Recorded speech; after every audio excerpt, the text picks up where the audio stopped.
कृष्ण भगवान जिस प्रकार का जीवन जीते जीते और एकाएक छोड़कर सब और 12 साल के लिए तप करने के लिए चले जाएं और 1 वर्ष तक केवल बेर खाते हुए तपस्या करें बद्रीनाथ में। गरुड़ चट्टी में जहां उन्होंने अपना गरुड़ वाहन रोका और जहां से वो पैदल चल करके आगे बद्रीनाथ में गए, वो युग 5000 साल पहले का युग क्या युग रहा होगा, जहां कहीं मार्ग बने हुए नहीं थे, पगडंडियां थी, जाने के लिए उस तरह के वाहन ले जाने की उतनी सुविधाएं नहीं थी, कितने टेढ़े मेढ़े मार्ग, फिसलन भरे मार्ग, कितनी तरह की मुश्किलें, वहां जाकर के तप किया। आज बद्रीनाथ में जब कभी भी आप जाते हैं, अलकनंदा के तट पर जाकर खड़े होते हैं, सारे पहाड़ों के अंदर से कृष्ण भगवान की तपस्या का प्रभाव दिखाई देता है। मैं 300 लोगों को लेकर जब वहां गया, साधना कराई, यज्ञ कराया, क्योंकि कुछ न कुछ लोग अपने साथ वे दीवाने और पागल लोग हैं जिनके अंदर परमात्मा की भक्ति जो पिछले जन्मों की है वो जागी भी, वो पहाड़ पर ले जाएं उनको, या रेत में ले जाएं या नदी में ले जाएं, सब जगह जाने को तैयार होते हैं। और जब वहां गए, हम लोग वहां पर बैठे हुए थे, साधना कर रहे थे, और मेरे से पूछ रहे थे कुछ लोग, यहां हमारे पूर्वज कैसे आते थे, यहां आना इतना कठिन है। उस समय तो कोई दुकानें भी नहीं थी, उस समय ऐसे साधन नहीं थे, क्या खाना पीना और क्या कपड़े, इतने सारे कपड़े लेकर आए, वहां तो आपकी रजाइयां बेकार हो जाती हैं, आपके कंबल बेकार हो जाएं, इतनी ठंड है। जब केदारनाथ में हम लोग गए तो कुछ लोग तो बहुत जोश में गए थे, और जैसे वहां पहुंचे तो कुछ लोगों को सांस लेने में थोड़ी दिक्कत होने लगी।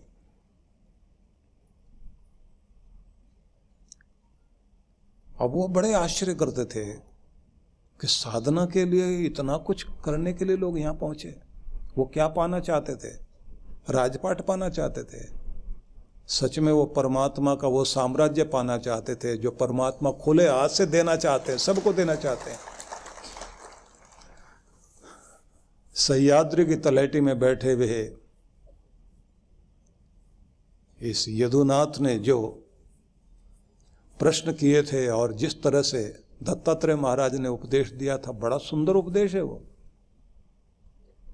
एक स्थान पर जैसे उन्होंने, दत्तात्रेय महाराज समझाते हैं कि माया का प्रभाव जो व्यक्ति को मोहित करता है, वहां से ऊपर उठ जाए व्यक्ति, जित क्रोध हो, आदमी की शांति उसके अंदर स्थिर रहे और उद्वेग से बचा रहे, अपने क्रोध को जीत ले, क्योंकि क्रोध का विस्फोट आपको राक्षस बनाने के लिए तैयार रहता है ना। क्रोधो वही वैवस्वतो राजा, यमराज का दूसरा नाम कहते हैं क्रोध है। यमराज के दर्शन करने हो या अपना राक्षसी रूप देखना हो तो शीशे में क्रोध की हालत में अपना चेहरा देखना चाहिए। आप कितने उस समय कमाल के हो जाते हैं। एक आध फोटो खींच के रखना भी चाहिए अपना, ऐसा कभी मौका लगे जब आप भयंकर तांडव करने के लिए तैयार होते हैं ना। कोई महिला जब चंडी का रूप धारण करती है, बाल वाल बिखेर ले, आंखें बाहर निकाल कर, और उस समय जो वो अंदर से जो कुछ निकलता है, कैसे कैसे मंत्र निकलते हैं। कुछ लोगों के पास तो इतनी सारी गालियों का स्टॉक होता है, खास मौके के लिए होता है, और फिर जब उनको सुविधा नहीं पड़ रही होती, क्योंकि इंग्लिश में बोल रहा है या और किसी भाषा में, आखिर में अपनी मातृभाषा में उतर आता है। उसको लगता है सुविधा इसी में है। जो मजा गाली देने का अपनी मातृभाषा में, वो दूसरे में नहीं आता। उस समय तो आदमी ऐसी ऐसी सुनाता है, बड़ा स्टॉक होता है लोगों के पास में। और ऐसे लोगों के पास में बच्चे बैठने लग जाएं आपके, इतना कुछ सीख के आ जाएंगे, बड़ा आश्चर्य होता। हर व्यक्ति के अंदर उसका क्रोध राक्षस बनकर उसे कहाँ लेकर जाए। वेदों में एक स्थान पर एक मंत्र है जिसका सार ये है कि वो वृक्ष जिसकी हरियाली सूख गई, अब उस पर कोई पक्षी भी बैठना पसंद नहीं करता, क्योंकि उसके पास छाया भी नहीं है। का वो कौन है? का क्रोध से दग्ध कोई इंसान, जिसका रस खत्म हो गया, जिसकी हरियाली खत्म हो गई। अगर तुम हर समय दहकते रहते हो तो पूरी दुनिया में अकेले हो गए, कोई तुम्हारे पास नहीं आना चाहेगा, क्योंकि तुम्हारा आकर्षण खत्म हो गया। और अगर इस आदत में पड़ गए तो ये आदत बनी रहेगी। बात बात में गुस्सा करोगे और अपने से कमजोर पर करोगे, जो तुमसे दब सकता है उस पर करोगे, क्योंकि गुस्सा आता ही अपने कमजोर वाले व्यक्ति पर। अपने से कमजोर पर आएगा, अपने से ताकतवर को देखते ही, बड़ा समझदार है गुस्सा भी, वो भी जानता है इस पर नहीं करना। वो जो कहते हैं ना, ऐसी वाणी बोलिए तुरंत झगड़ा होए, ऐसी वाणी बोलिए तुरंत झगड़ा होए, उससे मत उलझिए जो खुद से तकड़ा होए, पीटेगा। वहां आदमी रुक जाता है, उसको पता है यहां गुस्सा करना ठीक नहीं है। दत्तात्रेय महाराज ने जब ये संदेश दिया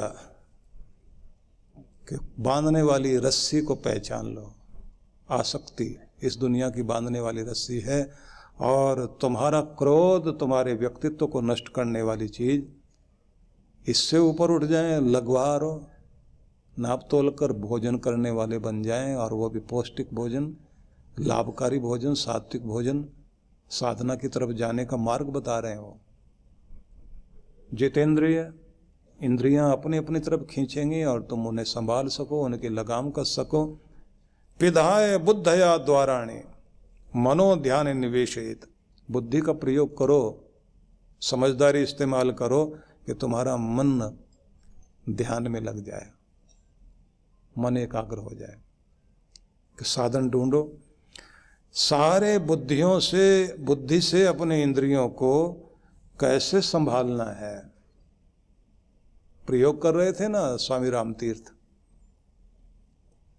सब चीजें जीत ली, अपने को वश में कर लिया, बस एक ही कमी रह गई।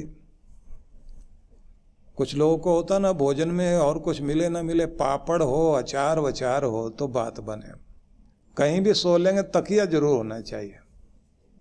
ऐसी कुछ चीजें होती हैं, लोगों की कमजोरियां होती हैं। कुछ की आदत होती है मिर्च तो होनी ही चाहिए, कुछ को लाल चाहिए, किसी को हरी चाहिए, कहीं ना कहीं अटका होता है ना आदमी। अब इनको भी कहीं अटकाव नहीं था। महात्मा आनंद स्वामी थे, वो कहते थे हमको जलेबी का बड़ा शौक था, कोई जलेबी की दावत करा दे तो हमको लगता था बड़ा उपकार किया इसने। उसको बड़ा 3 बार आशीर्वाद देते थे वो, औरों को तो दूर से आशीर्वाद दें, उसकी पीठ 3 बार थपथपाएं जो जलेबी खिलाए। आदमी कहीं भी कमजोर हो सकता है। दत्तात्रेय महाराज तो सब छोड़ करके जहां जिस ऊंचे पहाड़ पर जाकर बैठ गए थे, और मोटा सा टिक्कड़ उन्होंने जो है रोटी उसमें अपनी जो धुनी चल रही थी उसमें डाल दी, उसी में पकड़ी, उसी में तोड़ के खा रहे हैं। और कहते हैं कि भागे कब थे, बड़ी अजीब कहानी है उनकी। लेकिन इस समय कथा तो हम गीता पर कर रहे हैं ना, लेकिन प्रसंग चला तो मैं आपको बता रहा हूं। लक्ष्मी ने कृपा की थी दत्तात्रेय महाराज पर, उनकी हर बात लोगों को लाभ दे, उनकी छाया से लाभ हो। उन्हें लगा कि भक्ति छूट जाएगी, लोग पीछे पीछे भाग रहे हैं, तो कहां जाके बैठ गए? पहाड़ पर चढ़कर जंगल में ऐसी जगह पर जहां 10-10 किलोमीटर तक बस्ती नहीं है, वहां जाके बैठ गए। अब वहां जाकर के बैठे हैं तो एक जगह देख लिया पानी का झरना है, पानी यहां मिल जाएगा, कंदमूल फल है, पत्ते वत्ते हैं, उबाल लेंगे खा लेंगे, और नहीं तो ये धुनी उन्होंने जला ली, इसी में कुछ अनाज को टिक्कड़ बनाएंगे, डाल देंगे, खा लेंगे। लेकिन सिद्धियां मिल गई थी ना। हर आदमी को जब सिद्धि मिलती है तो उसके बाद विभूतियां आती हैं, ऐश्वर्य आता है उसके बाद, क्योंकि आपकी भक्ति में फल फूल लगने चाहिए, तभी तो आपके पास कुछ चीजें आती ना।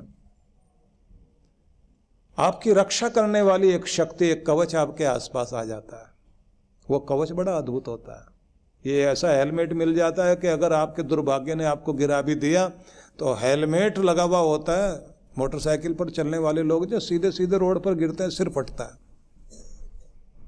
हेलमेट लगा हुआ तो सिर नहीं फटेगा, जिंदगी बचेगी।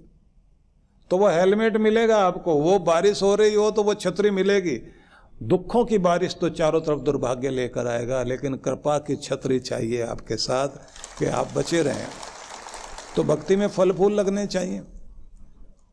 जब लक्ष्मी कृपा करने के लिए आ गई, क्योंकि हर एक आदमी की जिंदगी में साधना करते करते उसके पीछे पीछे चीजें घूमने लगती हैं। ऐश्वर्य भी, मान सम्मान भी, सब तरह की चीजें आएंगी। दुनिया का वो सब, जिसको सारी दुनिया चाहती है, वो सब चीजें आएंगी। और उसी में ये भी कहा जाता है कि जैसे वो ऋषि महर्षि जो तपस्या करते थे तो अप्सराएं आकर खड़ी हो जाती थी, राजा लोग आकर खड़े हो जाते थे कि ये सारा धन लेकर आ गए। जैसे कणाद ऋषि के सामने पूरी गाड़ी के अंदर जो हीरे जवाहरात भर के राजा आके खड़ा हो गया था, और उसी रात में वो निकल के वहां से चले गए दूर कि ये सब लोग आ गए हैं, अपनी हमारी साधना को ले जाएंगे। सारी दुनिया से बच करके पहाड़ के ऊपर जाकर के बैठ गए दत्तात्रेय महाराज। वहां जो बकरियां चराने वाले इधर उधर लोग आते थे, उन्होंने कहा यहाँ पहाड़ पर कोई रोशनी जलती है, और जब उधर की तरफ मुंह करके कोई प्रार्थना करे ना, कामना पूरी हो जाती है।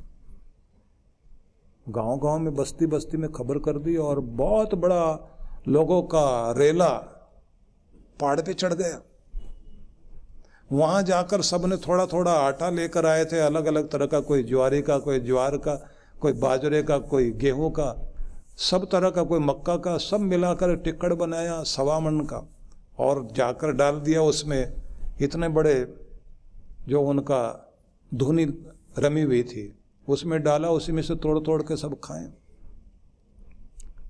इन्होंने देखा कि आ गए सब लोग, आंखें बंद करी और भगवान से उलाना देते हैं, भगवान जी ये क्या हो रहा है। भगवान जी ने कहा कि लक्ष्मी जी प्रसन्न हो गई आपके ऊपर, आपकी साधना में सिद्ध हो गई लक्ष्मी। कि इससे क्या होता है? बोले आप कहीं भी छिप के बैठ जाओ, आपकी खुशबू जो है ना, आपकी छाया से दुनिया का भला होने लग जाएगा। इसलिए तो दुनिया आ रही है यहाँ, इसलिए तो भागे भागे आ रहे हैं। ये लक्ष्मी जी अपना रूप दिखा रही हैं। पर मैं तो नहीं चाहता। बोले ऐसा ही होता है, ये सारी दुनिया चाहती है तो लक्ष्मी आगे आगे, ये पीछे पीछे, और यहाँ उल्टा है। यहाँ आप आगे आगे भाग रहे हैं, लक्ष्मी जी पीछे पीछे भाग रही है। बोले मैंने ऐसा क्या कर दिया? बोले एक ही तो काम किया, तुम नारायण हृदय में बैठा चुके हो, इसलिए लक्ष्मी को तो आना ही पड़ेगा, हम क्या करें। चरण दबाने आ गई है लक्ष्मी, क्योंकि नारायण आपके हृदय में आकर बैठ गया। वो भी ये कहता है ऐसा दिल में चाहता हूँ जो मेरे लिए घर बने, आश्रय स्थान बने, मेरा मंदिर बन जाए। तो हृदय का मंदिर जिसका, नारायण जहाँ आकर बैठ गए, लक्ष्मी जी तो आएंगी वहाँ। सारी चीजें पीछे पीछे आएंगी, पीछे पीछे आ रही हैं। वो कहते नहीं चाहिए। ये अद्भुत खेल है। अगर आपकी जिंदगी में साधना चरम तक पहुंचती है, क्या नहीं चाहिए आपको, सब चीजें आपके पीछे पीछे आ जाएंगी।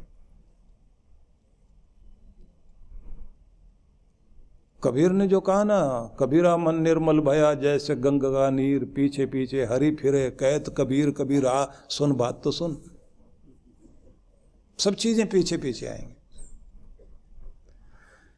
इसलिए जब ये कहा कि बुद्धि से अपने इंद्रियों के समस्त द्वारों को नियंत्रित करो और मन को ध्यान में निवेश करने वाले बन जाओ, भक्ति होगी तुम्हारी। जो भगवान कह रहे ना, मय्ये मनाधस्व, अपने मन को मुझे दो, मुझ में एकाग्र कर दो अपने मन को। दत्तात्रेय महाराज उसका तरीका बता रहे हैं। और फिर कह रहे हैं आगे, शून्येषु अवकाशेषु गुहासु च वनेषु च नित्य युक्त सदा योगी ध्यानम सम्यक उपक्रमेत। कमाल की बात कही है। सुनसान स्थान हो, जहाँ कोई रहता नहीं हो, एकांत स्थान, गुफा कोई, जंगल,